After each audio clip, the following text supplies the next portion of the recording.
Yo, this is Doobie from Doobie's Hot Takes. I'm about to turn up the heat a little bit. So sit back, relax, and chill, and listen to the hot takes that I'm about to bring to you. Hey, it may get a little too hot to handle, but Doobie's Hot Takes right now, coming at you live. Let's go! Yo, what's up, guys? Welcome in Doobie's Hot Takes, hot take number 4. And for hot take number 4, I'm going to be talking about something that's very dear to my heart, my South Carolina Gamecocks, all right?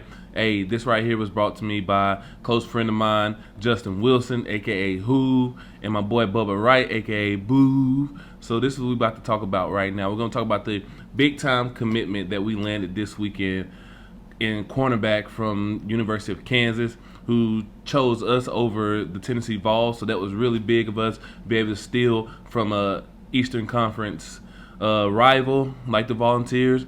But it's very big also because we picked up a position of need. I mean, we lost a lot last year at cornerback, lost our 2 starters in J.C. Horn, who got drafted by the Panthers, and also Israel, who got drafted by the Dallas Cowboys.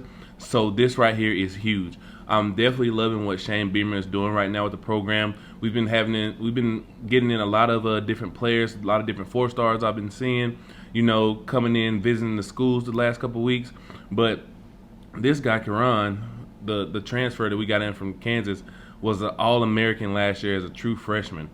And with it being a pandemic season, a pandemic played season, he gets another year of eligibility. So he, instead of him having 3 now, he has 4 years of eligibility left. This is huge for us. This is a guy we can bring in, who's probably going to be an immediate starter for us. And I just love the way that the direction that Shane's going in with the program.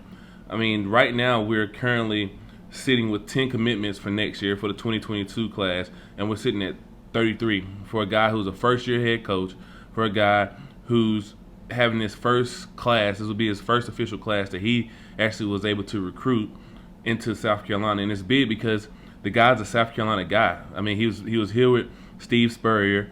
He coached with Alshon. He coached the Alshons, the Marcuses, back when the program was top tier, when we were, in the top 10 year in and year out. And I also love what he's doing as far as letting the old players come in, letting the old players have a voice in the program. Because you see people like DJ Swearinger, voicing his opinions about the hires, saying he loves the hires. You got people like Alshon coming back. You got people like Marcus. You got people like Connor Shaw, Garcia.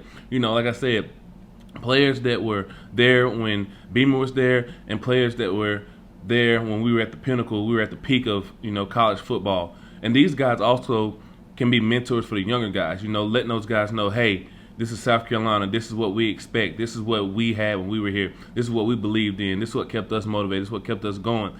So I love what Shane Beamer is doing. The Shane train, I'm all aboard. First class ticket, punch me in. On the first round, man, put me on. I'm all aboard the Shane train, and I love to see the things he's doing right now. I think give Shane a couple years. I'm not saying we'll be in the top 25 or anything. But I do see an upward trajectory for this program, and the things that he's doing is great. I think a lot of people are buying in. Like I said, I see a lot of 4-stars, coming and visiting South Carolina. We're getting a lot of good transfers in. Hey, the sky's the limit for Gamecocks and Shane Beamer. So, again, big-time commitment that we landed over the weekend. I'm ecstatic right now. I don't know what else to say. I'm super hyped. I'm super pumped. Ready for football season. Ready to see what Shane's going to do with the team. Luke, I'm counting on you, baby. Let's go. Hey, we also got probably the most talented backfield in the conference this year. You heard it here first. Most talented backfield in the conference. Hey, we're going to run it down people's throats. We just got to hope that we can get some play out of wide receivers. We lost a lot there, too. But, hey, I believe in you, Gamecocks. Go Cox, baby, for life.